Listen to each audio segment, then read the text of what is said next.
नमस्कार, SBT news में आपका स्वागत है। पेश है 2 सितंबर शुक्रवार दोपहर 1:15 बजे राजस्थान की 12 बड़ी खबरें। सबसे पहले नजर डालते हैं आज की हेडलाइंस पर। मोदी ने आईएनएस विक्रांत देश को सौंपा। राजस्थान में फिर बिजली संकट, कई गांवों में लग रहे लंबे कट। लंपी का प्रकोप बढ़ने से दूध आवक घटी, 6 डेयरी में घी उत्पादन बंद। जयपुर एयरपोर्ट पर यात्री भार में लगातार आ रही गिरावट। पीजी व सुपर स्पेशलिटी करने वाले डॉक्टर्स के लिए सर्विस बॉन्ड के नियम बदले। और अब खबरें विस्तार से सुनिए। प्रधानमंत्री नरेंद्र मोदी शुक्रवार को देश का पहला स्वदेशी aircraft carrier INS Vikrant navy को सौंप दिया। उन्होंने नए नौसेना ध्वज का भी अनावरण भी किया। मोदी बोले कि इस पर पहले गुलामी का प्रतीक था, जिसे हमने हटा दिया है। नया नौसेना ध्वज शिवाजी को समर्पित है।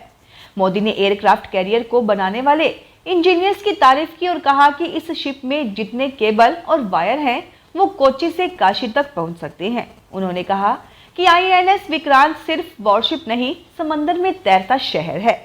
मोदी 9:30 बजे कोच्चि स्थित कोचीन शिपयार्ड लिमिटेड में पहुंचे थे। यहां उन्हें गार्ड ऑफ ऑनर दिया गया। इस मौके पर रक्षा मंत्री राजनाथ सिंह, गवर्नर आरिफ मोहम्मद खान और मुख्यमंत्री पिनराई विजयन मौजूद थे। राजस्थान में बिजली संकट गहराता जा रहा है। मानसून की बेरुखी से कृषि के क्षेत्र में भी बिजली की मांग बढ़ गई है। बिजली की मांग बढ़ने से हालात ऐसे हो गए हैं कि शाम के समय 7 बजे से रात्रि 11 बजे तक जब बिजली की सबसे ज्यादा जरूरत होती है, तब ग्रामीण क्षेत्रों में 2 घंटे तक का कट लगाया जा रहा है। एक्सचेंज से महंगे दामों में बिजली की खरीद भी की जा रही है। इसके बाद भी कई इलाकों में लगातार 5 घंटे तक बिजली कट रखी जा रही है। इससे ग्रामीण इलाकों में लोगों को परेशानी का सामना करना पड़ रहा है। राजस्थान में गोवंश में लंपी का प्रकोप बढ़ने का असर अब दूध पर भी दिख रहा है। अब तक 8,86,000 पशु संक्रमित व 38,835 की मौत हो चुकी है। इसके कारण कई सरस डेयरी में दूध की आवक और घी का उत्पादन घट गया है और इसका असर प्रदेश के पश्चिमी जिलों में अधिक है। मीडिया ने प्रदेश भर के डेयरी के आंकड़े खंगाले तो सामने आया कि 8 दूध डेयरी में रोजाना 1,14,000 लीटर दूध की आवक कम हुई है। अजमेर, श्रीगंगानगर, बीकानेर, जोधपुर, सीकर, चूरू, बाड़मेर व नागौर डेयरी में जहां जून में रोजाना 6,61,000 लीटर दूध की आवक होती थी, वहीं अब 5,47,000 लीटर है। यही नहीं, जयपुर समेत 6 डेयरी में घी का उत्पादन या तो बंद है या काफी कम है। जयपुर एयरपोर्ट पर यात्री भार में लगातार गिरावट आ रही है। अथॉरिटी द्वारा जारी यात्री भार के मुताबिक जुलाई में कमी आई है। जून की तुलना में 10,000 यात्री कम हुए हैं। 2 साल तक कोविड की मार झेलने के बाद कई राज्यों में एविएशन सेक्टर इस महामारी के झटके से उबर चुका है, लेकिन जयपुर एयरपोर्ट पर अब भी हालात खराब ही हैं। जून में यहां एयरपोर्ट से 3,30,000 यात्रियों ने सफर किया था और जुलाई में यह संख्या कम होकर 3,20,000 रह गई। देश के सबसे व्यस्त एयरपोर्ट्स की सूची में जयपुर एयरपोर्ट 14वें स्थान पर रहा है। लखनऊ और गुवाहाटी एयरपोर्ट दोनों ही आगे बने हुए हैं। हाल ही में राजस्थान के चिकित्सा शिक्षा विभाग ने मेडिकल कॉलेजों से पीजी व सुपर स्पेशलिटी करने वाले डॉक्टर्स के लिए सर्विस बॉन्ड के नियम बदले हैं। इससे राज्य के सेवारत विशेषज्ञ चिकित्सक एसआरशिप यानी सीनियर रेजिडेंटशिप के अवसर से वंचित हो गए हैं। एसआरशिप असिस्टेंट प्रोफेसर की भर्ती के लिए जरूरी है। बोर्ड में निर्देश है कि इसके लिए पीजी व एसएस कर चुके डॉक्टर्स को मात्र नीट पीजी की रैंक के आधार पर चुना जाएगा। ऐसे में इन सर्विस यानी एमबीबीएस व पीजी के बाद राजकीय सेवाएं दे रहे डॉक्टर एसआरशिप की पात्रता से बाहर हो जाएंगे। इसमें 2020 से 2022 बैच के करीब 1400 डॉक्टर्स हैं।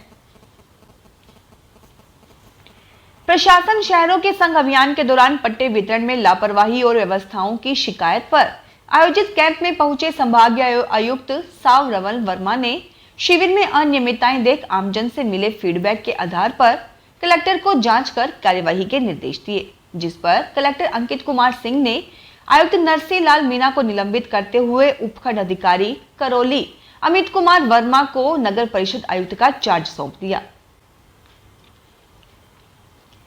जिला कलेक्टर ने भ्रष्टाचार व रिश्वत लेने के प्रकरणों में विवादित कर्मचारियों व अधिकारियों पर सख्त कार्रवाई शुरू कर दी है। कलेक्टर प्रकाश राज पुरोहित ने सांगानेर तहसील के 3 पटवारियों को फील्ड पोस्टिंग से हटाकर दूसरी तहसील कार्यालय में लीव रिजर्व पोस्टिंग पर लगाया है। कलेक्टर के आदेश मिलते ही सांगानेर तहसीलदार सुमन ने इन पटवारियों को रिलीव कर दिया। इनको हटाने के लिए बगरू विधायक ने राजस्व मंत्री रामलाल जाट को चिट्ठी लिखी थी। जिला प्रशासन ने गंभीरता से लिया।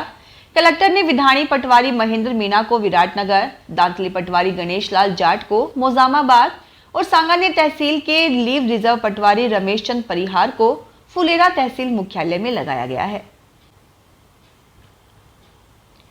झुंझुनू में एक बस ऐसी है जिसमें कंडक्टर नहीं होगा, फिर भी बिना टिकट कोई यात्रा नहीं कर सकेगा। बस में ऐसी सीटें होंगी जिन पर टिकट लेकर ही बैठ सकेंगे, क्योंकि वे फोल्ड रहेंगी और टिकट लेने पर ही खुलेंगी। ऐसी बस का मॉडल जिले के खेतड़ी निवासी व अजमेर में इंजीनियरिंग पढ़ रहे सैयद फैजान व उनकी टीम ने तैयार किया है। इस मॉडल को AICTE और केंद्रीय शिक्षा मंत्रालय की इनोवेशन सेल की जयपुर में हुई स्मार्ट इंडिया हैकाथॉन 2022 प्रतियोगिता में पहला स्थान व 1 लाख रुपए का पुरस्कार मिला है। बस में टिकट सिस्टम को डिजिटलाइज किया गया है। इसे हार्डवेयर की मदद से कंट्रोल किया जा सकेगा। ऑनलाइन बस की स्क्रीन से यह पता चलता रहेगा कि बस में कितनी सीट खाली हैं और कितनी फुल हैं। जालौर में क्लास 6 में पढ़ने वाली माही जोशी और क्लास 3 में पढ़ने वाली प्रथा जोशी ने वीडियो बनाकर अपने पिगी बैंक से इकट्ठी की गई राशि गौ माता के सहयोग के लिए दी है। उन्होंने गायों को लंपी वायरस से बचाने के लिए वीडियो के माध्यम से सहयोग करने की अपील की है। दोनों बहनों ने पिगी बैंक में एकत्रित 3,300 रुपए आसपास की गौशालाओं में डोनेट किए हैं और इसके साथ ही दोनों बहनें गौ माता के सहयोग के लिए कैंपेन चला रही हैं। दोनों बहनों ने कोरोना काल में अपने गुल्लक से करीब 16,000 रुपए की राशि सोनू सूद फाउंडेशन को दी थी। राजस्थान में 35 लाख से ज्यादा ग्रेजुएट बेरोजगार हैं और एक सरकारी पोस्ट के लिए लाखों आवेदन करते हैं। यहाँ किसी सरकारी भर्ती परीक्षा में पोस्ट खाली रहने की बात लाखों युवाओं के गले नहीं उतर रही। ये हुआ है कंप्यूटर अनुदेशक सीधी भर्ती परीक्षा 2022 में। प्रदेश भर में 18 जून को 9,862 पोस्ट पर हुई भर्ती परीक्षा में सिर्फ 7,069 कैंडिडेट ही बोर्ड ने एलिजिबल घोषित किए हैं। कुल 2,793 पोस्ट खाली रह गई हैं। वजह है कैंडिडेट मिनिमम पासिंग मार्क्स ही नहीं ला सके। करीब 2 लाख कैंडिडेट्स ने ये परीक्षा दी थी। बोर्ड ने एग्जाम होने के 12 दिन बाद नेगेटिव मार्किंग का आदेश निकाला। इसका असर ये हुआ कि हार्ड पेपर में नेगेटिव मार्किंग के डर से कैंडिडेट पूरा एग्जाम अटेम्प्ट नहीं कर पाए। गंगापुर सिटी शहर में इन दिनों धार्मिक आयोजनों की धूम है। एक और गणेश महोत्सवों का आयोजन किया जा रहा है।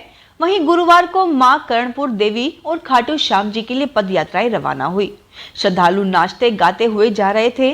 मां गुमानो बिजासनी देवी सेवा समिति कर्णपुर गंगापुर के तत्वाधान में गुरुवार को दोपहर 2:30 बजे पूजा अर्चना के बाद पुरानी अनाज मंडी स्थित सीताराम जी के मंदिर से कर्णपुर देवी की पद यात्रा रवाना हुई। पद यात्रा का जगह जगह पुष्प वर्षा कर और अल्पाहार कराकर स्वागत किया गया।